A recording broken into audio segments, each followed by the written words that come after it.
Le rocher, ma force, c'est toi. Ma haute retraite en qui je me confie.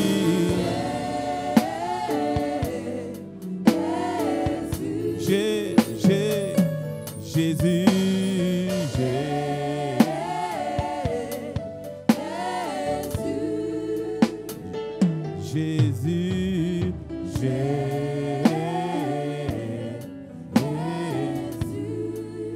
je n'ai que toi,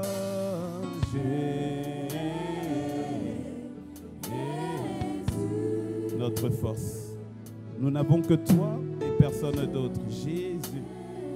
Comme pouvait le dire Pierre, tu leur as dit, mais les autres sont en train de partir, les autres sont en train de me laisser, de m'abandonner. Et vous, vous ne voulez pas partir avec eux.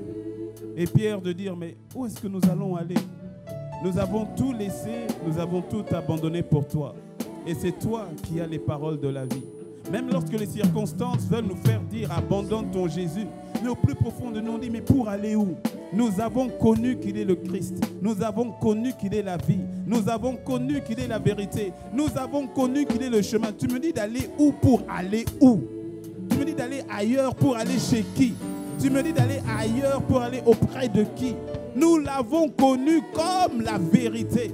Alors les circonstances peuvent être favorables ou défavorables. Mais où irais-je si ce n'est auprès de lui? Il n'y a point de vie ailleurs parce qu'il est la vie. Il n'y a point de secours ailleurs. Il est mon salut. Il est ma raison d'être et d'exister.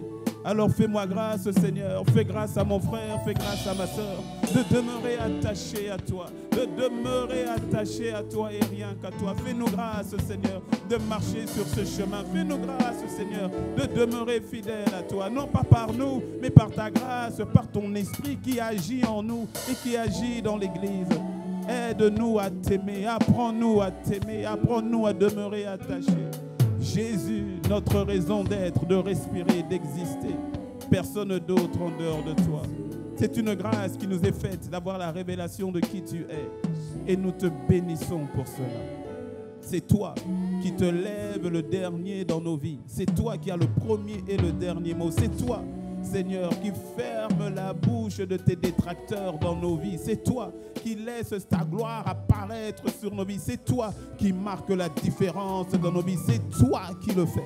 C'est toi qui le fais. Nous t'aimons, nous te rendons grâce, nous te bénissons, nous te célébrons, nous t'élevons, nous t'acclamons. Jésus, Jésus, Jésus, Jésus.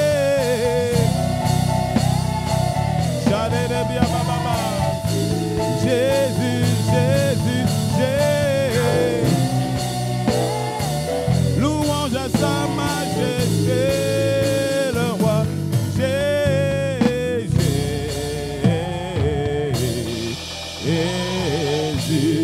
Est-ce que quelqu'un peut acclamer le Seigneur? Est-ce que quelqu'un peut glorifier le Seigneur? Que ton nom soit célébré, Père. Que ton nom soit acclamé. Que ton nom soit honoré. Merci pour qui tu es. Merci pour ce que tu fais. Merci pour ce temps. Merci pour ce moment.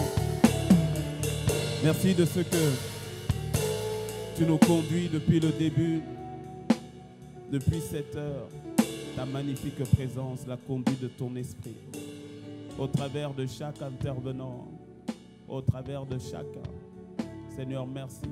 Que ce soit le modérateur Brice, que ce soit la chorale avec Rebecca, que ce soit Dorcas. Seigneur, continue au travers de moi-même. Emmène-nous, Seigneur, à être unis à ta pensée pour la journée et que tu te déverses au-dedans de chacun de nous. Seigneur, fais-le. Papa, fais-le. Non pas, Seigneur, pas pour nous, mais pour ta gloire.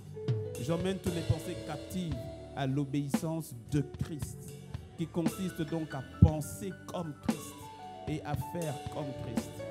Sens-toi libre d'agir comme tu le veux. Esprit de Jésus, esprit de force, esprit de vérité, de prophétie, esprit de puissance et de délivrance. Sens-toi libre. Dans le nom de Jésus, nous avons ainsi prié. Et quelqu'un dit un bon. Quelqu'un dit un bon. Amen, amen, amen. Gloire à Dieu.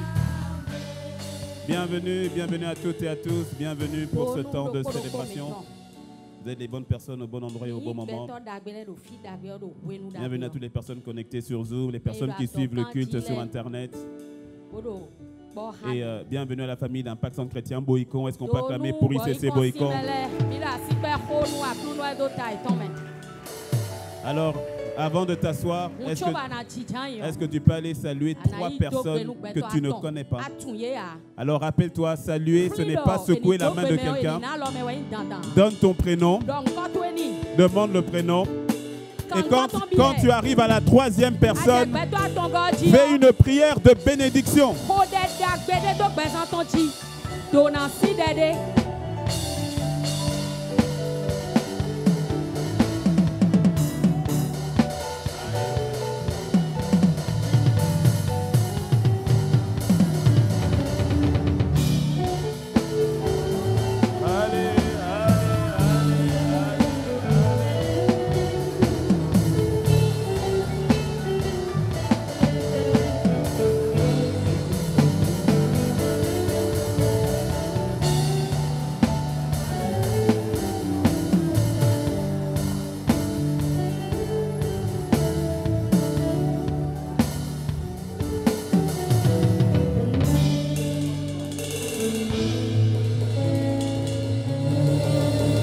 Alléluia.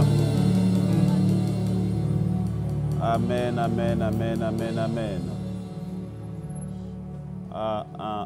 Amen. C'est bon, vous m'entendez? Oui, c'est bon. Gloire à Dieu. Nous sommes toujours dans la dynamique autour donc de la question de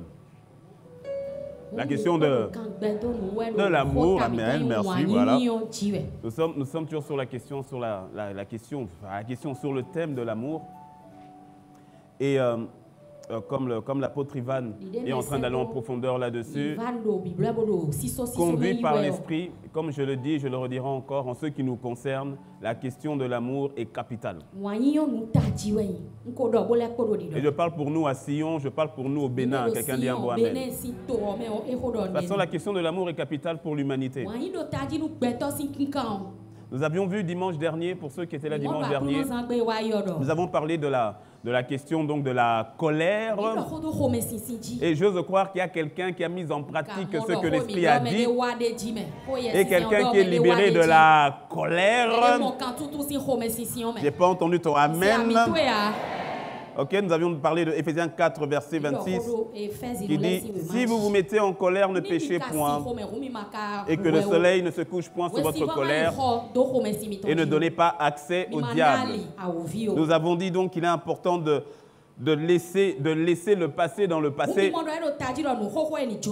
de maîtriser tes réactions. Je le redis encore parce que ne laisse pas une situation éphémère venir briser une relation importante. J'ai donné l'exemple, si ton fils, par exemple, a cassé le verre, ne laisse pas la colère, je ne dis pas ta colère, parce que tu sais que derrière la colère, au fait est une émotion. Dis-moi un bon amen. La colère est une émotion. Mais derrière la colère peut se cacher aussi un esprit. C'est comme la peur. La peur peut être une émotion, mais aussi derrière la peur peut se cacher vraiment l'esprit de peur. C'est pour ça que la Bible dit, si vous vous mettez en colère, ne péchez point. Parce que la colère n'est pas encore le péché. Mais c'est une porte très ouverte pour pécher. C'est pour cela que la parole de Dieu t'encourage à ne pas te mettre en colère. Et Dieu lui-même dit qu'il est lent à la colère. Et on a parlé de la colère, non pas de la sainte colère, parce qu'il y a des saintes colères qu'on doit avoir par rapport à des situations. Lorsque le Satan vient frapper ta maison, il faut que tu te mettes en colère. Mais on n'a pas parlé de cette colère-là. Lorsque tu vois des gens qui sont à l'hôpital, qui n'ont pas de quoi subvenir pour sortir de l'hôpital, comme lorsque magnifique action de ISF Bénin, lorsqu'ils sont partis la semaine dernière à Calavi Et quand ils m'ont fait le rapport, il y a des choses qui énervent. Quand tu vois des jeunes filles arriver et qu'on ne prend pas soin d'elles, parce qu'elles sont enceintes, mais on ne prend pas soin d'elles parce qu'il n'y a pas d'argent. Il faut te mettre en colère par rapport à ça. Dis-moi un bon amen. Mais ce n'est pas de cette colère-là dont on parlait. On parlait de cette colère, cette émotion qui parfois qui a même un esprit qui te prend et tu déverses ta colère sur les gens. L'enfant a cassé le verre de 500 francs. Et tu vas insulter l'enfant, tu vas frapper l'enfant, tu vas blesser l'enfant, aussi bien physiquement que émotionnellement, à cause d'un verre de 500 francs que tu peux remplacer vite fait. Et donc, ce sont ce genre de colère dont nous avons parlé. Les colères qui divisent les foyers, les colères qui divisent les couples, les colères qui gâchent les amitiés et les relations. Ok, donc on a dit maîtrise tes réactions. Quelqu'un dit un bon amen.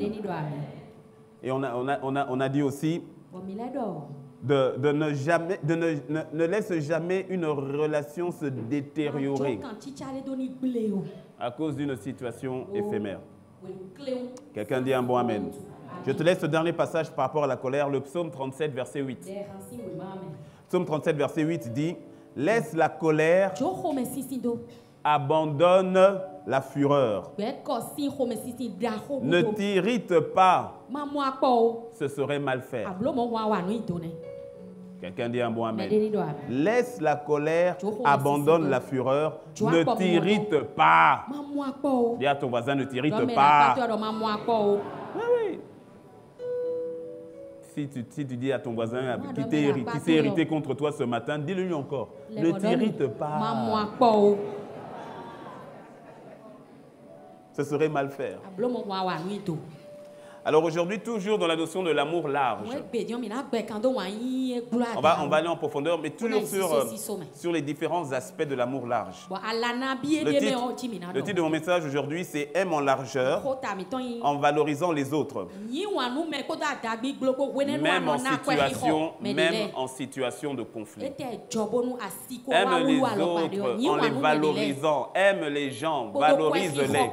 Même en particulier, même dans une situation de conflit. Notre texte de base pour ce matin se trouve dans Philippiens 2. Philippiens 2, versets 1 à 4. Je l'ai dit, je le redis encore, ce qui doit caractériser les enfants de Dieu, ce n'est pas la grosse Bible que tu portes. Ce qui doit caractériser les enfants de Dieu, ce n'est pas le fait que nous soyons dimanche à l'église. Mais ce qui doit te caractériser en tant qu'enfant de Dieu, c'est que lorsque tu sors déjà et dans l'église et quand tu sors de l'église, qu'on puisse te qualifier comme une personne d'amour. Même pas d'abord une personne de foi. Parce que la vérité, une personne de foi est une personne qui aime. Parce que l'amour dont on parle nécessite la foi. Dis-moi un bon amen. Parce qu'on parle de l'amour agapé. Et il faut la foi pour aimer comme Dieu aime. Rappelle-toi quand Pierre va poser la question à Jésus, combien de fois devrais-je pardonner mon frère? Serait 77 fois 7, serait 7 fois la journée? Jésus lui dit non. 70 fois 7 fois pour la même offense. Et il dit pour la même offense. Ça ne veut pas dire que s'il vient te demander pardon, non. Quand il t'a fait mal, toi-même tu pardonnes. Sans que lui te demande pardon. 490 fois la journée pour la même offense. Pierre a dit, augmente notre foi. Non, Pierre a été sage. Il a dit, ça, là, ce que tu demandes. Humainement parlant, c'est impossible. Et Jésus n'a pas contredit ce que Pierre a dit. Il a dit ce qui est impossible aux hommes est possible à Dieu. Tu verras que la question d'amour demande beaucoup de foi. Plus tard, on va venir poser la question à Jésus sur la question du mariage et du divorce. Et Jésus va leur dire, en fait, c'est à cause de la dureté de vos cœurs que Moïse vous a permis de répudier vos femmes. Mais au commencement, en fait, il n'en était pas ainsi. Et puis il y en a un qui va dire, mais si c'est comme ça, alors mieux vaut seulement ne pas se marier. L'histoire de relation, l'histoire d'amour demande de la foi, mon ami. Oh, dis-moi un bon amen. C'est pour cela que Jésus dit, C'est lorsque vous aimerez les uns les autres, lorsqu'on va voir quelque chose de surnaturel. Les gens vont dire, ah! Non, leur Jésus là est vrai, il vient de Dieu. Amen. Philippiens 2, versets 1 à 4. Si donc il y a quelque consolation en Christ, s'il y a quelque soulagement dans la charité, s'il y a quelque union d'esprit, s'il y a quelque compassion et quelque miséricorde, rendez ma joie parfaite, ayez un même sentiment, un même amour, une même âme, une même pensée. Verset 3. Ne faites rien par esprit de parti ou par vaine gloire, mais que l'humilité vous fasse regarder les autres. Mais que l'humilité vous fasse regarder les autres. Mais que l'humilité vous fasse regarder les autres comme étant au-dessus de vous-même. Que l'humilité vous fasse regarder les autres comme étant au-dessus de vous-même. Que chacun de vous, au lieu de considérer ses propres intérêts, considère aussi ceux des autres. Dis, Seigneur, fortifie-moi. Non, sois humble, sois humble. Dis, Seigneur, fortifie-moi.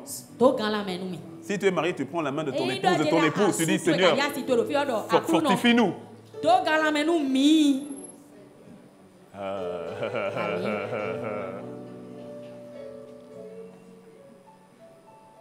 Saint-Esprit, aide-nous. Il y a deux grands ennemis dans l'Église. L'esprit de parti et l'esprit de vaine gloire. L'esprit de parti, c'est le désir d'être le premier. C'est le désir d'être vu. C'est le désir de rameuter les gens à moi. Le désir que les autres me soulèvent comme leur king, comme leur chef. C'est-à-dire de toujours ramener les autres à ce que moi je pense être bon. Et c'est un esprit. Esprit de parti. Et puis il y a l'esprit de vaine gloire. Ça, c'est la question de l'orgueil.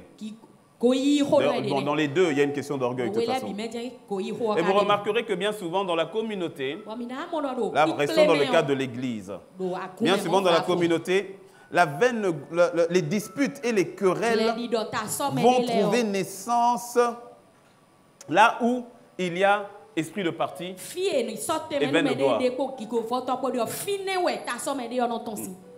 Dans la famille, les disputes et les querelles vont prendre racine. Quand tu creuses, tu vas voir que quelque part, il y a esprit de parti.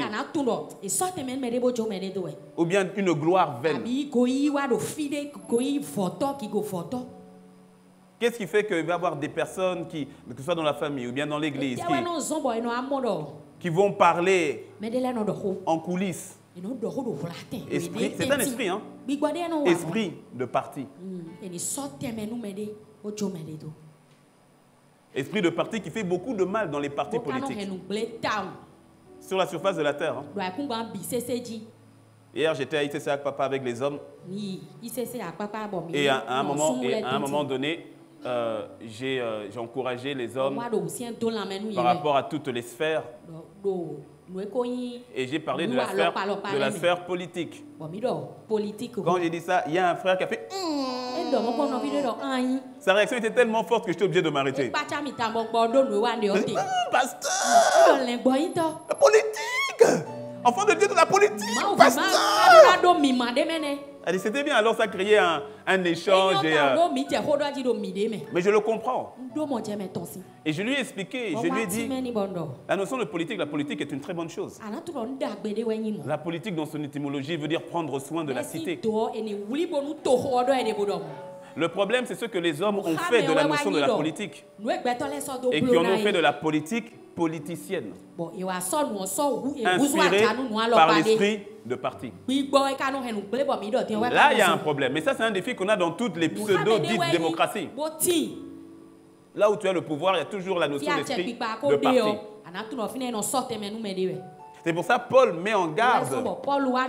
Il dit, ne vous laissez pas influencer, ne vous laissez pas diriger par l'esprit de parti, par l'esprit de vaine gloire, qui au fait emmène à être tourné sur nos intérêts propres, à assouvir nos propres ambitions. Et donc il insiste en disant que l'humilité vous fasse regarder les autres comme étant au-dessus de vous-même. Lorsqu'on se retrouve dans une situation de conflit, quel est le véritable problème? C'est qu'on se voit au-dessus de l'autre. Et Paul dit, voyez l'autre. Vois l'autre comme au-dessus de toi. Est-ce que tu me suis? Considère d'abord les intérêts de l'autre. Je répète, toute dispute, toute querelle, d'ailleurs toutes les guerres du monde ont pour fond le même problème, c'est une question d'intérêt. Je lui fais la guerre parce qu'il veut prendre ce qui est à moi. Je lui fais la guerre parce que je veux prendre ce qui est à moi. Je reprends le verset 3, version parole de vie. Ne faites rien pour passer devant les autres ou pour que les autres vous admirent.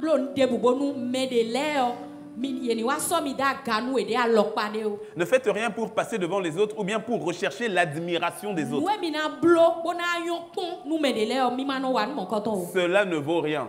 Et je crois qu'aujourd'hui, avec les réseaux sociaux, il faut encore parler plus fort. Il dit, cela ne vaut rien. Au contraire, soyez simple. Soyez simple. Dis à ton voisin, soyons simples. Et pensez que les autres sont meilleurs que vous. Regarde un voisin, dis-lui, tu es meilleur que moi. Oh. Mais non, dis-lui, non, non, non, c'est toi qui es meilleur que moi. Mais je ne comprends pas. Il ne t'écoute pas. Non, dis-lui, tu ne m'as pas entendu. J'ai dit, tu es meilleur que moi. Mais qu'est-ce qui se passe? On dirait que le voisin n'entend pas. Dis-le-lui encore.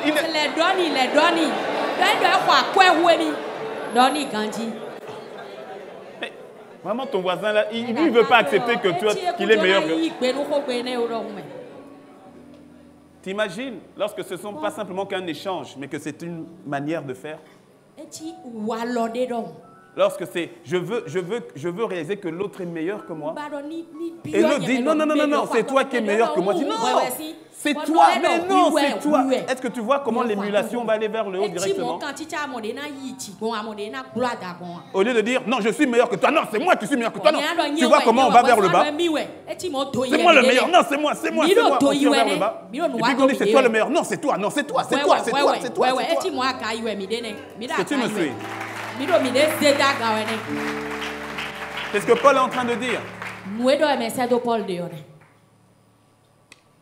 Quelqu'un dit un bon amen. La version parole vivante dit ainsi, verset 3. N'agissez pas en vue de la satisfaction de vos désirs particuliers. Laissez tomber tout esprit, encore le mot esprit, laissez tomber tout esprit de rivalité. Que ni la vanité, ni le désir de faire bonne impression ne commandent vos actions. Que ni le désir de faire bonne impression ne soit la motivation qui commande vos actions. Le désir de faire bonne impression, bien souvent, trouve sa source dans un déficit d'amour. Ou encore motivé par la peur du rejet. Et donc, on va tout faire pour faire bonne impression parce qu'on a peur d'être rejeté. Surtout lorsqu'on a évolué dans une atmosphère ou dans un environnement où l'apparence était importante. Mais lorsqu'on développe l'atmosphère de l'amour agapé, les gens sont de plus en plus à l'aise d'être eux-mêmes, dans leur force et dans leur faiblesse. Parce que dans un environnement d'amour agapé, ta force n'est pas une menace pour qui que ce soit.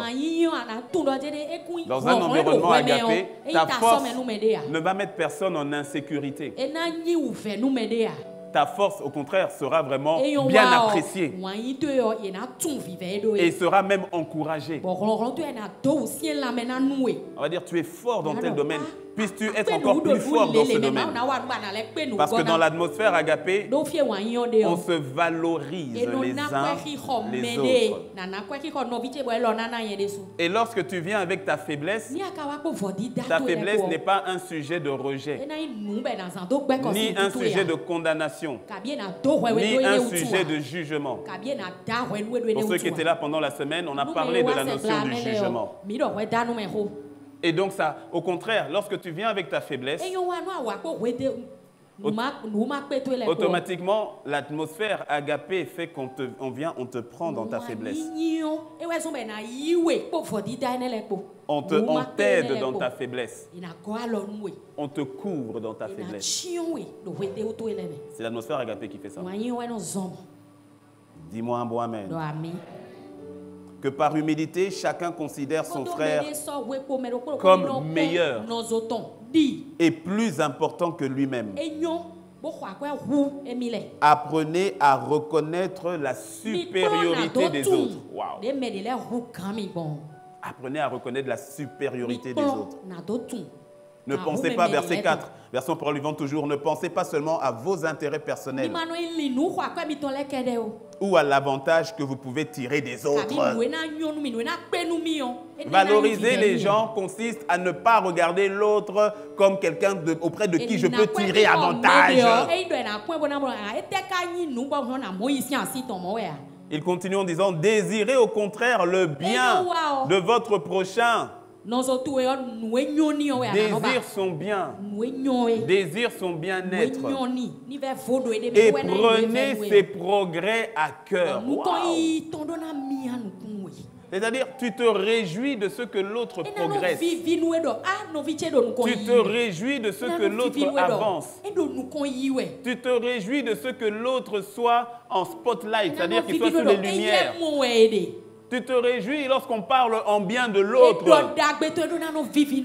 Vous savez, la Bible dit, réjouissez-vous avec ceux qui se réjouissent et pleurez avec ceux qui pleurent. La Bible dit aussi dans Proverbe, c'est dans les temps de malheur qu'un ami devient plus qu'un frère. Et c'est vrai que nous mettons souvent l'accent sur le fait que c'est quand les temps sont difficiles et compliqués, que les personnes qui sont avec toi, ce sont vraiment les vraies personnes. Quelqu'un dit Amen. Quand tu es au fond du trou, quand tu es vraiment dans une situation compliquée, c'est là où tu vois que certaines personnes disparaissent et il y a certaines personnes qui sont là. Et c'est vrai, dis-moi un bon Amen. Mais j'ai remarqué que parfois, tu as certaines personnes qui ne sont là avec toi que quand ça ne va pas. Mais étrangement, dès que tu es sur les sommets, c'est là qu'ils disparaissent. C'est suspect. La Bible dit de se réjouir avec ceux qui se réjouissent.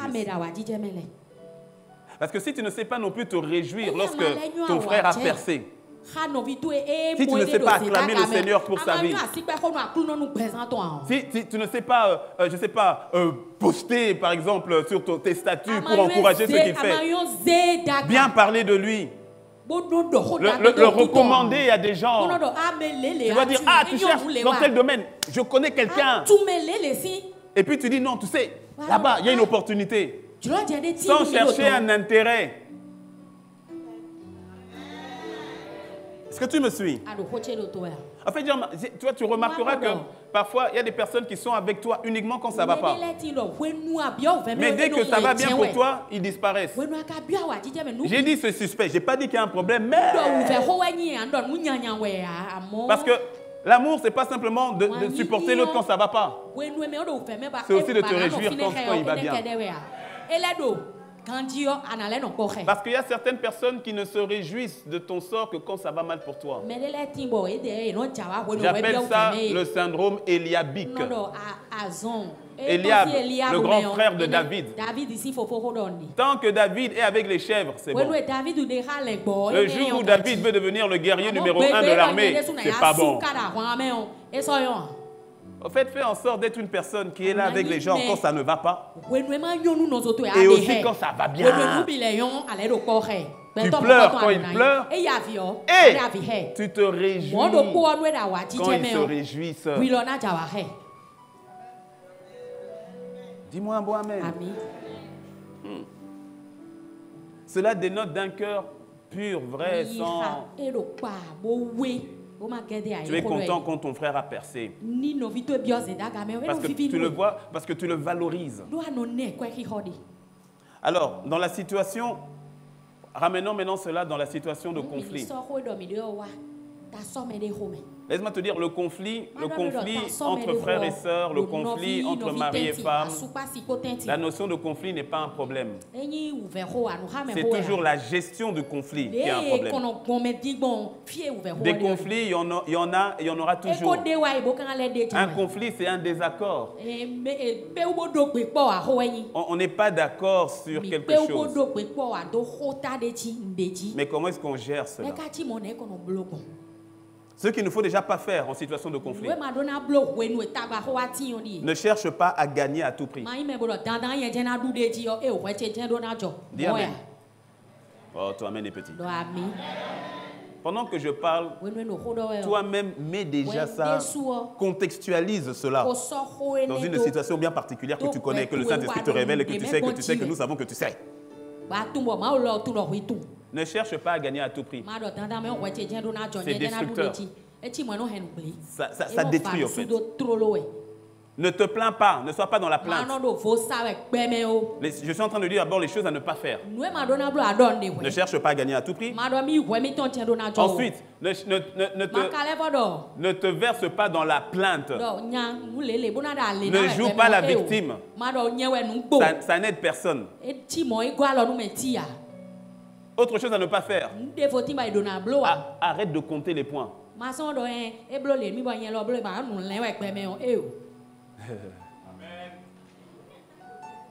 Arrête de d'écrire quelque part. Aujourd'hui, nous sommes le 12 août 1922. Il a dit ça. Il a même rigolé après 3 petits points. Arrête de compter les points. Parce que quand tu as la mentalité de celle qui compte les points, il est très difficile au fait de repartir à zéro. C'est-à-dire il est très difficile de redémarrer et de redonner un souffle nouveau à la relation. Autre chose aussi à ne pas faire. N'abuse pas de ta position hiérarchique. Que ce soit dans la famille, que ce soit dans l'église. D'ailleurs, dans l'église, n'essaye même pas. Parce que de ma position hiérarchique, tu risques de m'emmener, moi, à... N'essaye même pas. C'est moi le chef. J'ai dit c'est comme ça. Miséricorde. Tu le fais parce que j'ai dit. Et je suis le chef. N'abuse pas de ta position de papa, de maman. Fais ça, mais maman, j'ai dit tu fais.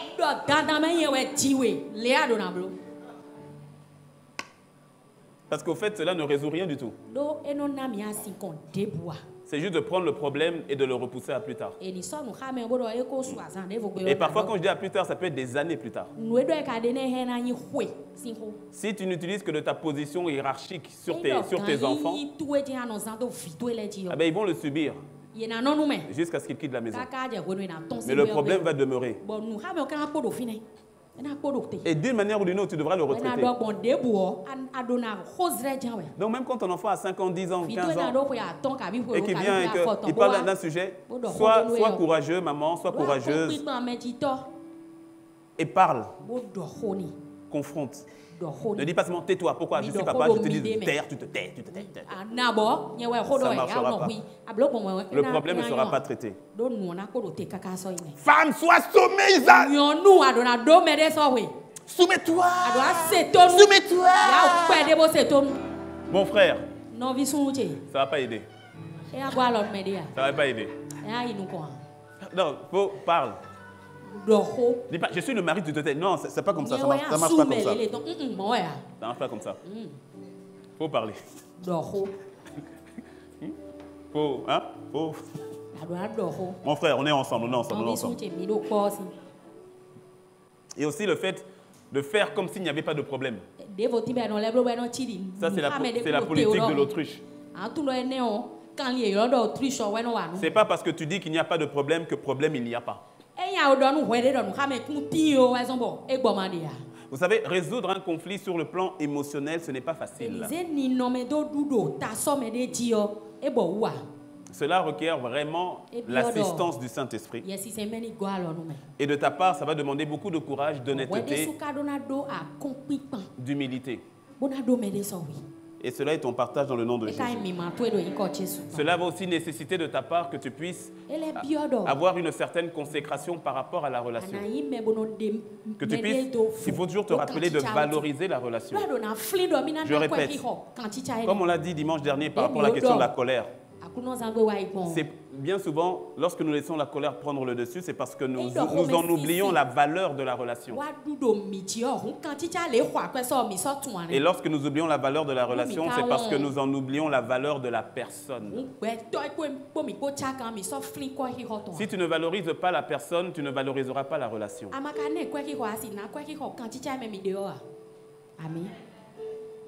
Et tout le monde a de la valeur.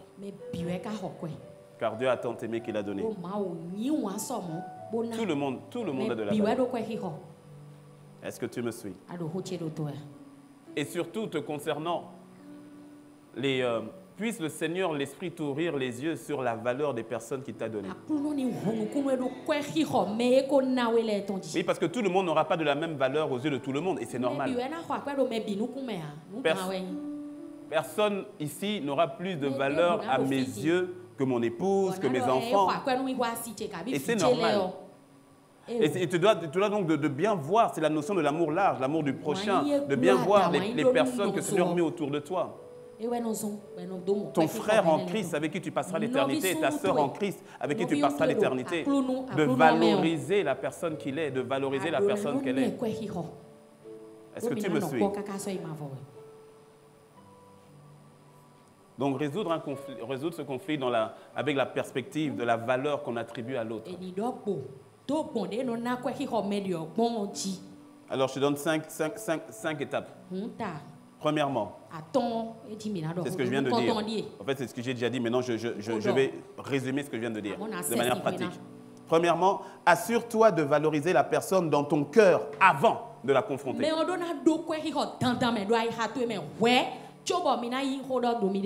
Assure-toi de valoriser la personne dans ton cœur avant toute confrontation. C'est très productif de faire un face-à-face lorsqu'on garde à cœur les intérêts de l'autre.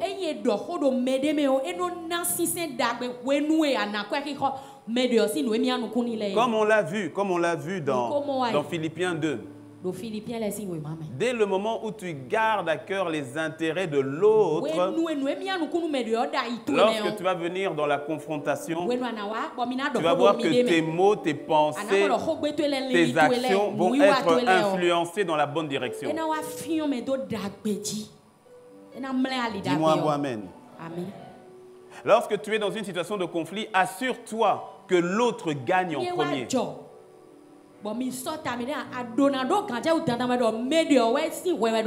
Quelqu'un dit, Saint-Esprit, aide-moi. Assure-toi que l'autre gagne en premier. Je te dis, dès le moment où tu rentres dans cette attitude-là, tu vas voir que tes poings seront desserrés. Tu vas voir que la colère va prendre un coup. Pouf. Parce que tu te rappelles que l'autre a de la valeur. Donc, assure-toi de valoriser la personne dans ton cœur avant de la confronter. Et la personne qui est en face de toi doit savoir et ressentir que tu te soucies véritablement de lui, que tu te soucies véritablement d'elle.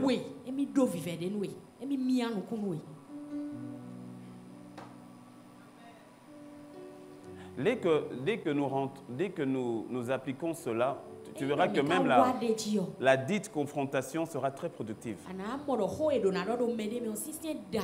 Et tu sentiras l'esprit constructif, l'amour dans l'air. Parce que je ne viens pas pour te détruire, je viens pour te construire. Je ne viens pas pour gagner sur toi, je viens pour que tu gagnes. Quelqu'un dit un bon amen. Donc, premièrement, assure-toi de valoriser la personne dans ton cœur avant de la confronter. Deuxièmement, confrontez-vous au plus vite. Confrontez-vous au plus vite. On a tendance à éviter la confrontation quand elle survient. C'est-à-dire, on ne veut pas, il y a un sujet de conflit. Et puis on ne veut pas confronter. On va utiliser la fuite. On va dire, bon, on verra ça après. Ou bien on va dire, j'attends qu'ils viennent me voir. Et puis on se revoit, et puis ils n'en parlent pas, tu n'en parles pas. Un jour, une semaine, un mois. Et ce n'est pas bon.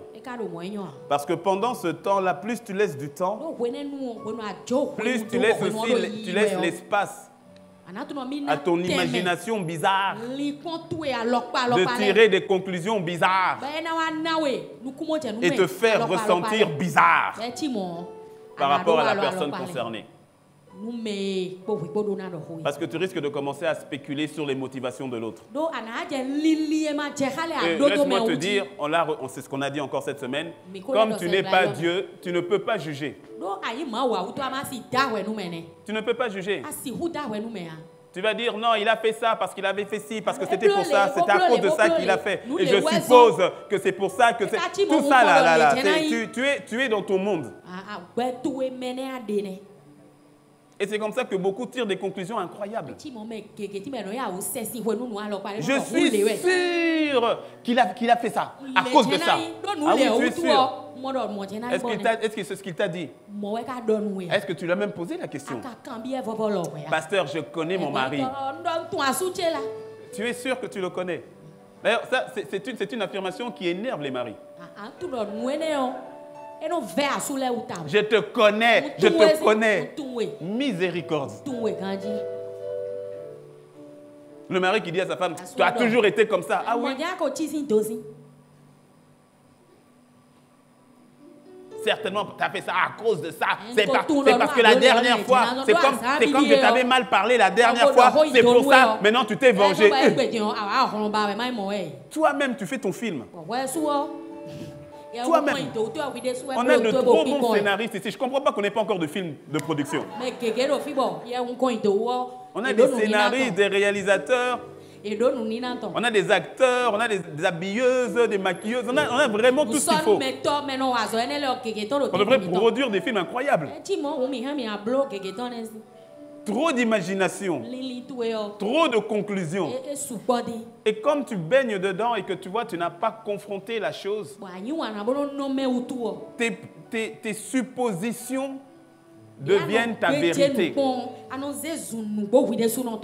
Et tu en arrives à déduire qu'une personne est comme ci ou comme ça sur la base des suppositions qui t'ont fait ressentir des choses. Et comme maintenant, ça prend le niveau émotionnel de la chose, et comme les émotions, tu les ressens, elles sont vraies. Autant que tu les ressens, tu en conclus que c'est une vérité. Puisses-tu être délivré dans le nom de Jésus. Délivre-toi toi-même. Délivre-toi toi-même. Va, confronte vite.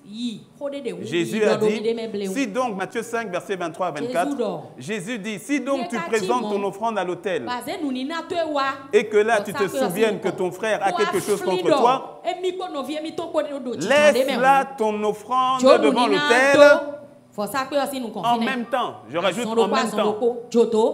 Tu viens de te souvenir que ton frère a quelque chose contre toi. Le Seigneur dit, coupe ton adoration. Le Seigneur dit, coupe ton offrande. En même temps. Et va d'abord te réconcilier avec ton frère. Et quand tu as fini, oui, viens continuer à adorer. Après, viens continuer à donner ton offrande. C'est-à-dire en même temps. Confronte ça en même temps. Si tu te souviens, c'est que tu avais oublié. Ça peut arriver. Et puis tu t'en rappelles. En même temps. Dis-moi un bon amen. Amen. Vous savez, la notion de mutisme n'aide pas. Le mutisme, c'est-à-dire le fait de ne pas parler.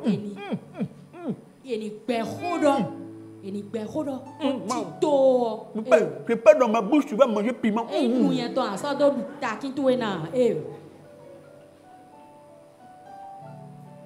Dans le cadre de l'église, nous on voit seulement.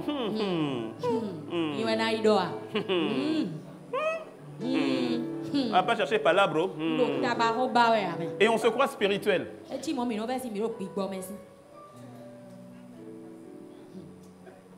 Regarde, laisse-moi faire une parenthèse là-dessus. Dans le cadre de l'organisation, dans le cadre de l'église par exemple, tu peux mettre ça au niveau du travail, tu peux mettre ça au niveau de ta famille, mais restons dans le cadre de la communauté, là où nous sommes rassemblés.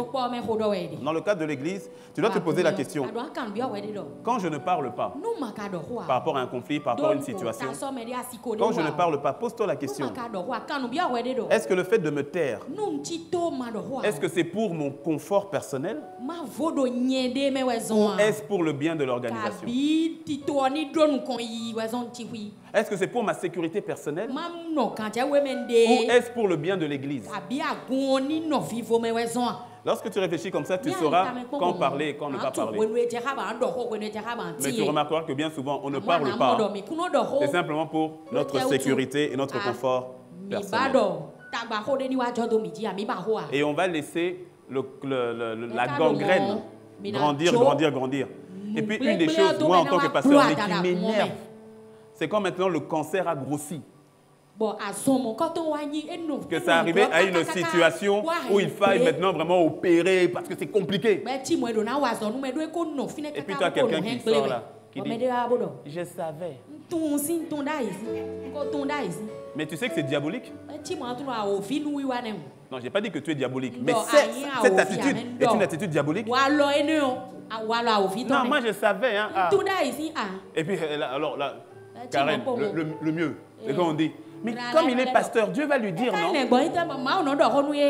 Comme ils sont responsables, Dieu n'a qu'à leur parler.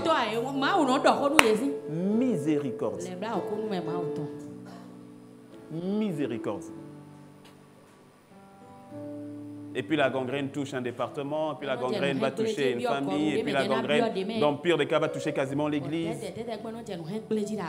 Puis non, moi je ne voulais pas parler, moi je ne voulais pas de problème.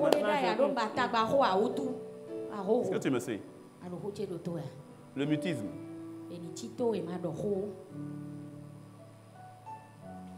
Alors bien sûr, ce n'est pas quelque chose, tu vas, en fonction de la situation, ce n'est pas quelque chose que tu vas mettre sur les réseaux, en parler à n'importe qui. On est d'accord. Mais je répète, hein, dans bien des situations, écoute-moi bien, dans bien des situations, ce dont tu as besoin, c'est de pouvoir en parler à une bonne personne, une personne de responsabilité, à une bonne personne. Pas parler pour commérer, pour faire commérage. Parce que là aussi, c'est un autre problème. Hein? Des personnes qui vont être choquées, voire vraiment frustrées à cause d'une situation ou de quelque chose qu'ils ont vu ou qu'ils ont observé, mais qui ne vont pas avoir le courage de demander soit à quelqu'un qui a une réponse au niveau de, je reste dans le cadre de l'église. Ah non, mais pasteur, ou référent, AP, j'ai vu ci, j'ai vu ça, et ça m'a frustré, mais qu'est-ce qu'il en est exactement? Parce que bien souvent, tu auras des réponses auxquelles tu n'avais pas accès. Après, on va rester dans le cœur. Il n'y a que Dieu qui peut sauver son église. Miséricorde. On ne traite pas les problèmes en les cachant.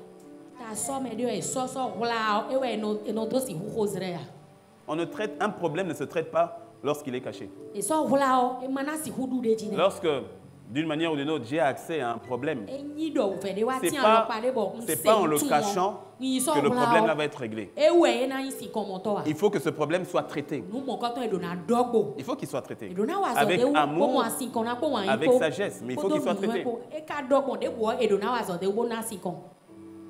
Et comme pour le cas, par exemple, d'un cancer, plus vite il est détecté, plus vite il est traité, plus simple. C'est beaucoup plus simple. Donc, confrontez-vous au plus vite. Troisièmement, cherchez à vous comprendre. Ne cherchez pas à avoir raison. Cherchez à vous comprendre. Ne cherchez pas à avoir raison. Lorsque tu viens en confrontation, ne cherche pas à avoir raison. D'abord, ce n'est pas ça le but. C'est pour cela que des fois, on a des confrontations et on ressort de là en queue de poisson. Parce que tout le monde veut avoir raison. Cherche d'abord à comprendre. Dis-moi un bon amen. Dis-moi un bon amen. La véritable maturité, ce n'est pas de chercher à avoir raison. Et puis, laisse-moi te dire, il est possible d'avoir raison et que l'autre n'ait pas forcément tort. Oui. Ce n'est pas parce que tu as raison que l'autre a tort. Il est possible que tous les deux vous ayez raison avec une perspective différente. Dis-moi un bon amen. Oui. Comme nous sommes tous des grands scénaristes, fais fonctionner ton imagination. Si il y a Karen qui est là, moi je suis ici. Et puis, moi j'écris 9 de mon côté, je fais un 9. Karen va lire quoi? Moi je vais lire quoi? Et c'est ça le problème de plusieurs. Je te dis que c'est 9. Mais Karen va dire, mais est-ce que le pasteur a un problème? Ce n'est pas 9, c'est 6. Et puis, mais toi là, sois délivré. C'est 9. Alors, comme je ne la valorise pas, je lui parle mal. Je dis, mais toi vraiment, c'est pas possible. Mais c'est quoi ton problème? Je croyais que tu étais spirituel.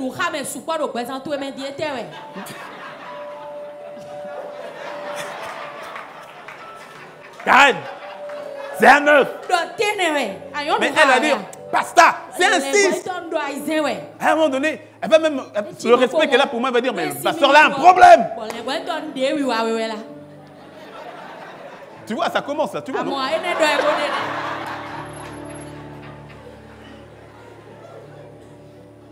Ne cherche pas à avoir raison. Valorise l'autre et cherche à comprendre. Alors, c'est quoi l'attitude? J'ai dit, mais Karen, toi, je t'ai proposé le 9, mais pourquoi tu n'as pas agi en 9? Elle dit, non, mais pasteur, parce que moi, je ne suis pas d'accord, parce que pour moi, c'est 6. Alors, qu'est-ce que je fais?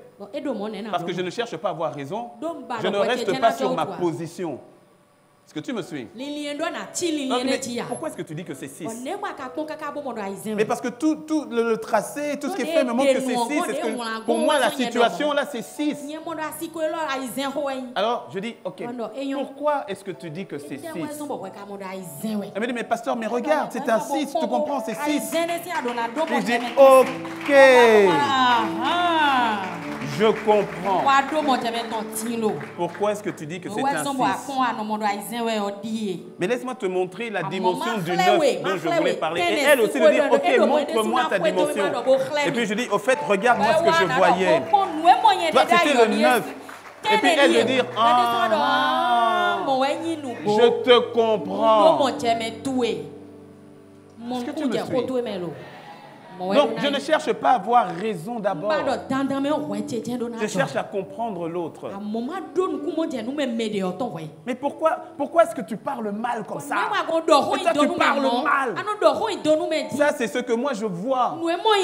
Et si je vais de son côté, elle ne voit pas qu'elle parle mal. Elle est en train de se protéger tellement qu'on lui a mal parlé dans sa vie. Et donc, elle a créé un système de défense. Et elle ne voit que la sécurité. Mais elle ne voit pas forcément le mal que ça me fait ici. Lorsque je ne cherche pas à avoir raison, mais que je cherche à comprendre l'autre, c'est une porte ouverte pour la réconciliation. Quelqu'un dit un bon amen. Et donc le point 3 et le point 4, le point 4 sont fortement liés. C'est aborder le problème donc dans sa globalité. C'est parce que dès le moment où tu cherches maintenant à comprendre l'autre, c'est que vous acceptez à aborder le problème dans sa globalité. Rappelle-toi toujours avec le fait de valoriser l'autre, de lui donner de la valeur, de lui donner du crédit, de te battre pour ses intérêts et non pas pour tes intérêts. Et donc aborder le problème dans sa globalité, c'est-à-dire parler des faits.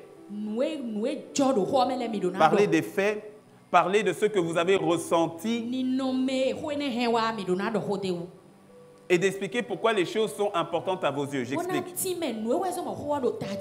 Dans le couple, par exemple. Ne viens pas, mon frère ou ma soeur, ne va pas devant ton conjoint et puis tu commences à l'accuser.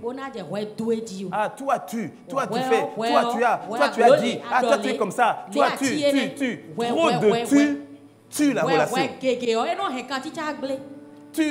Ça tue la relation. Lorsqu'il y a une situation, comment est-ce que tu l'abordes d'une manière globale? Tu viens d'abord sur les faits. Les faits.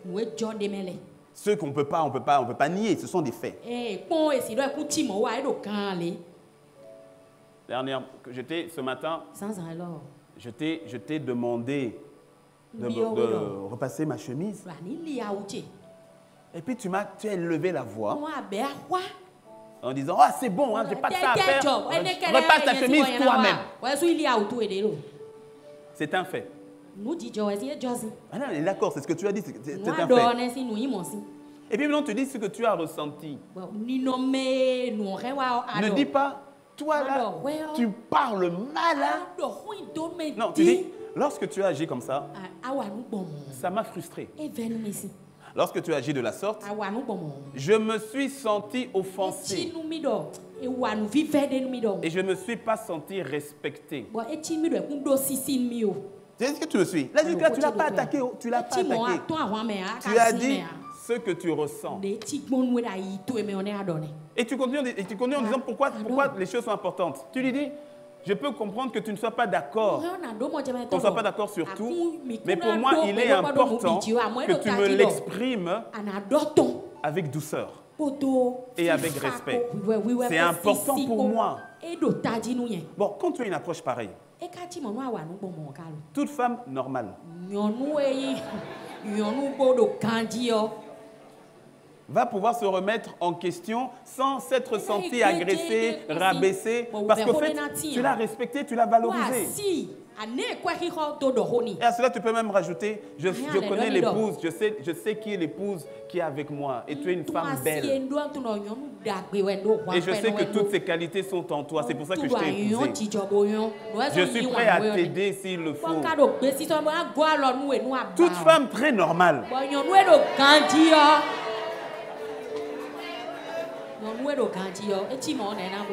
Quelqu'un dit un bon amen.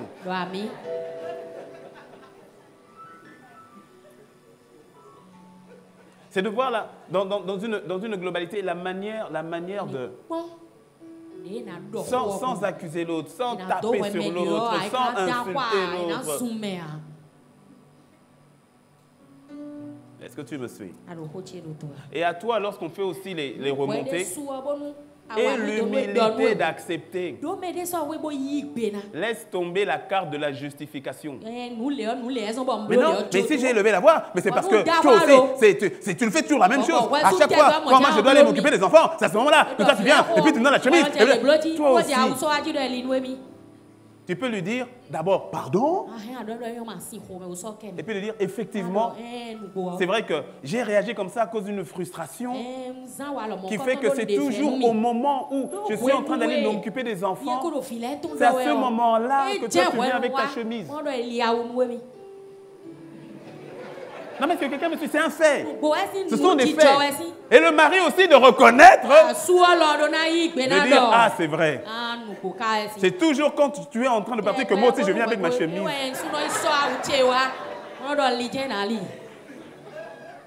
Est-ce que vous me suivez? Et ça emmène au dernier point, qui est celui de se mettre d'accord sur la résolution du problème. Donc, ça veut dire qu'on a identifié le problème et puis on prend ensemble un accord pour résoudre le problème. Et puis le mari de dire, ok chérie, alors, est-ce que dans ce cas, si par exemple, je te donnais ma chemise la veille, est-ce que ça t'arrangerait la veille? Elle dit oui la veille, mais il faut me donner à 18 h.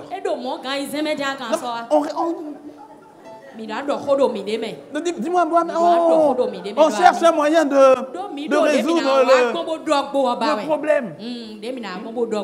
Non, ma soeur, sur cet exemple-là, ne donne pas l'option repasse toi-même. Non, non, non. Oublie cette option-là, oublie. S'il vient à toi, c'est parce qu'il reconnaît la grâce qui est sur ta main.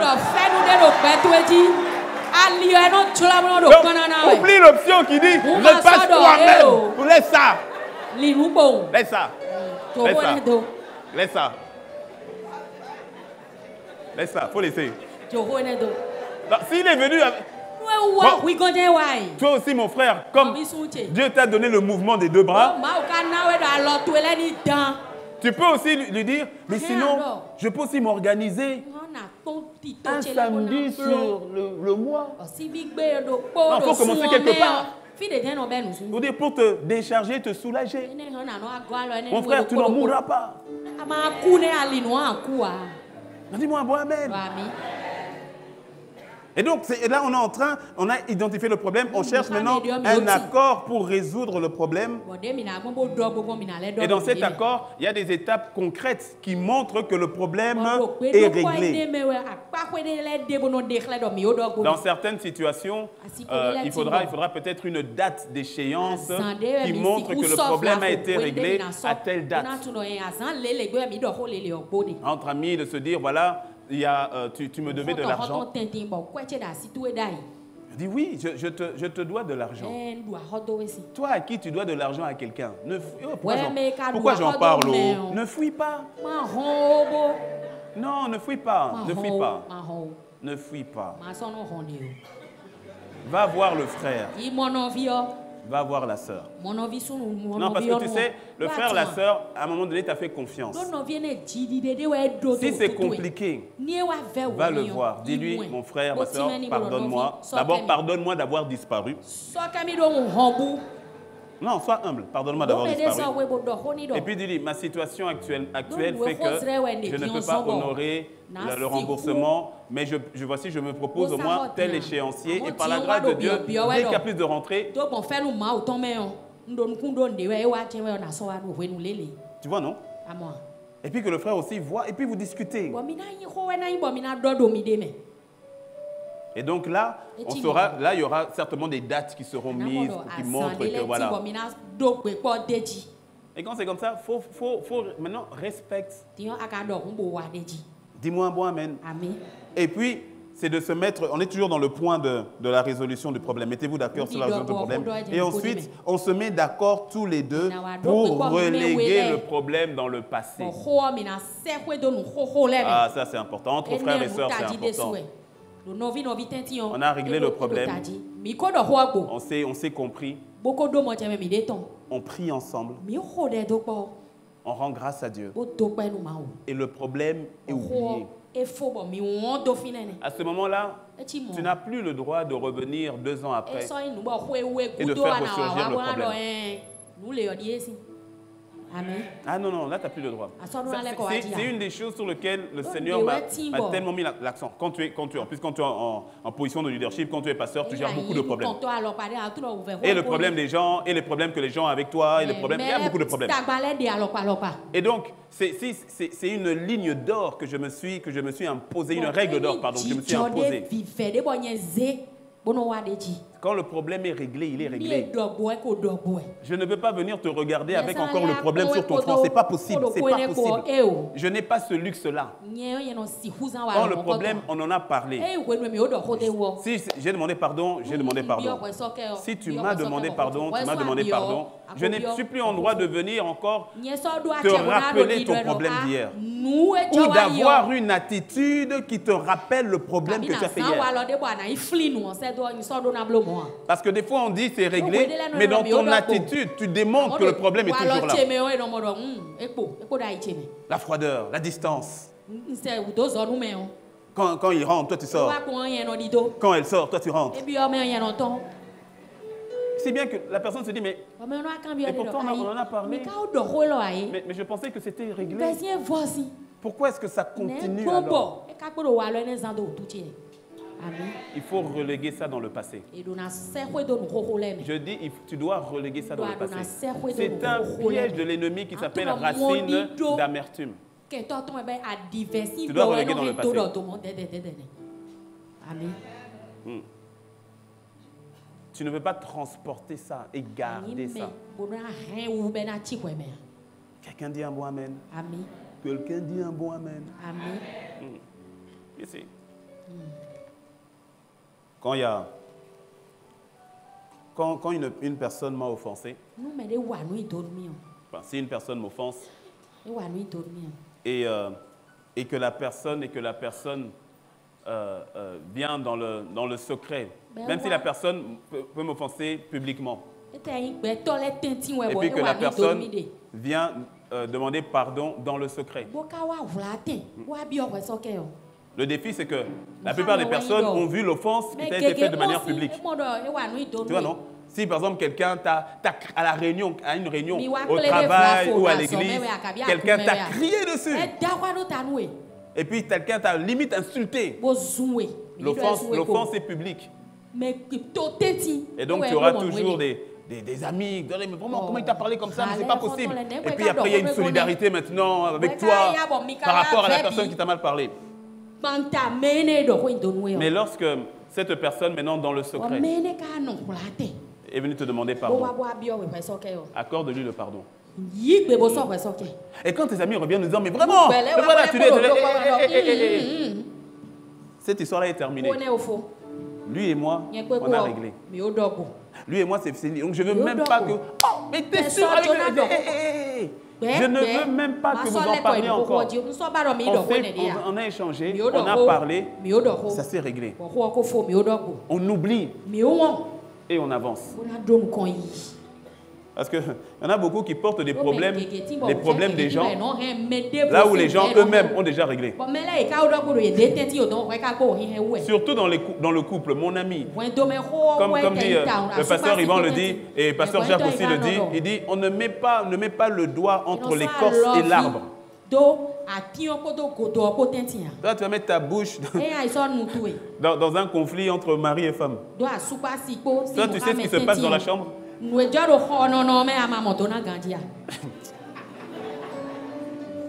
Je n'en dis pas plus. Est-ce que tu me suis? Raison pour laquelle, lorsque tu vois ton frère ou ta soeur qui est en conflit, ton attitude, ce n'est pas d'avoir cette solidarité en disant vraiment, vu comment il a parlé. Non, non. Ton attitude, c'est d'encourager ton frère, ta soeur. Comment est-ce qu'on peut réconcilier la situation? Comment est-ce qu'on peut arranger la situation? Ça, c'est une attitude de quelqu'un qui valorise. Et c'est une attitude d'agapé. Dis-moi un bon amen. Dis-moi un bon amen. Acclame le Seigneur si le Seigneur t'a parlé. Alléluia. Dis-moi un bon amen. Alléluia. Lève-toi avec moi, lève-toi avec moi, lève-toi avec moi. Je veux Christ pleinement. Je veux Christ pleinement. Je veux. Élève la voix alors que la chorale chante tout doucement. Élève la voix et dis Seigneur, je te veux former en moi. Je veux manifester. Je veux manifester ton amour. Donne-moi de valoriser les autres. Donne-moi de voir les autres comme toi tu les vois. Élève la voix. Parle. Seigneur, merci. Seigneur, merci pour ta parole. Seigneur, merci parce que tu nous emmènes, Seigneur, à voir comme toi tu vois. Emmène-nous, Seigneur, à valoriser les autres. Alors, pendant que je suis en train de prier, il y a peut-être une situation de conflit qui te concerne. Et tu élèves la voix en disant, Seigneur, par ta grâce et par l'assistance du Saint-Esprit, donne-moi, Seigneur, de pouvoir mettre en application ta parole. Sois humble, mon frère, sois humble, ma soeur. Tu as besoin du Seigneur pour le faire. Tu as besoin du Saint-Esprit pour le faire. Mais il est là et il te permet de le faire. Il est là et il te permet de le faire. Seigneur, merci parce que tu veux emmener ton Église dans cette dimension d'agapé. Apprends-nous à nous valoriser les uns les autres. Apprends-nous, Seigneur, à voir l'autre plus important que nous-mêmes. Apprends-nous, Seigneur, à ne pas rechercher notre propre intérêt. Apprends-nous, Seigneur, à manifester agapé, à manifester ton amour dans une dimension plus profonde. Seigneur, je prie pour les familles. Je prie, Seigneur, pour les couples, pour les foyers. Je prie pour les parents, les relations parents et enfants. Seigneur, je prie pour les relations entre nous, frères et sœurs, à l'Église. Seigneur, je prie que Agapé remplisse nos cœurs. Donne-nous, Seigneur, de voir l'autre comme plus important. Donne-nous, Seigneur, de voir l'autre comme plus important. Est-ce que tu peux prendre encore 2 minutes? Mettez-vous 2 à 2, 2 à 2. Et que tu puisses prier pour la personne à ta gauche, à ta droite. Si vous êtes en couple, priez en couple. Si vous êtes en couple, priez en couple. Mais sinon, priez 2 à 2, 3 maximum. Et que tu puisses, pendant 2 minutes, est-ce que tu peux élever la voix et commence à prier pour le frère, commence à prier pour la sœur. Mettez-vous par 2 ou par 3. Et commence à élever la voix pour le frère, commence à élever la voix pour la sœur. Et peut-être que pendant que tu le fais, tu n'es pas en train de prier que pour le frère et la sœur, mais tu es en train de prier pour la personne avec qui il y a une situation de conflit et avec qui le Seigneur est en train déjà de préparer ton cœur, de préparer ton cœur. Si c'est ton épouse, ton époux et qu'il y a une situation de conflit, alors tu peux déjà lui glisser à l'oreille et tu peux déjà prier pour lui, prier pour elle. Mais l'amour de Dieu, la pensée de Dieu, c'est cette atmosphère, c'est cette église, c'est cette famille, c'est cette entreprise. Parce que cela fonctionne aussi dans l'entreprise. Il y a peut-être un employeur qui devra aller demander pardon à son employé pour la manière dont tu l'as dévalorisé. Prévo, Sokoria, Debri, Cherebriada Baba Baba, Chenderiada Brobo Siketem, je veux, Cherebriada Baba Baba, Corianderiada Breba, je veux, Christ pleinement formé, je veux Christ formé. Je veux Christ formé en moi. Seigneur, merci pour ton esprit. Seigneur, merci pour ton esprit. Merci pour ton esprit qui remplit. Merci pour ton esprit qui saisit. Merci pour ton esprit qui transforme. Merci pour ton esprit, Seigneur.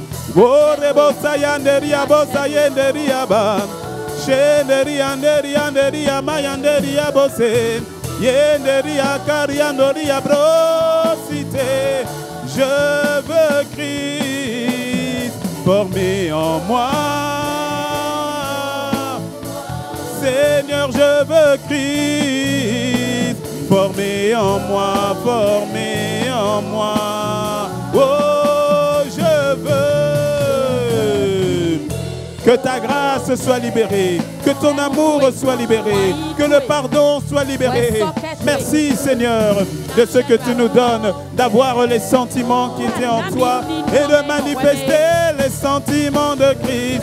Je veux, oh, je veux Christ.